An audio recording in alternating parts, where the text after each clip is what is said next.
आपके हाथ में ना शादी की 2 लाइनें हों, लेकिन एक लाइन बड़ी दिल की लाइन के करीब हो और एक बहुत ज़्यादा ऊपर हो, तो इसका मतलब ये होता है कि आपकी छोटी उम्र में अगर शादी हो जाती है, तो उस शादी में आपको बहुत ज़्यादा दुःख तकलीफ़ें देखनी पड़ती हैं और अगर अल्लाह ना करे ये जो छोटी लाइन है, जो दिल की लाइन के करीब है, अगर इसका झुकाव दिल की लाइन की तरफ हो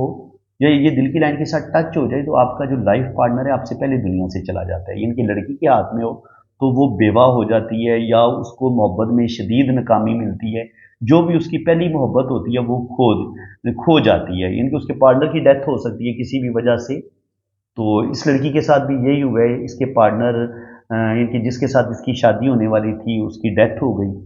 उनकी सजाए मौत हो गई या कुछ इस तरह का केस बना। तो उसके बाद फिर इसकी दोबारा शादी होती है और इस शादी में भी इनको कोई ज़्यादा सुख नहीं मिलता,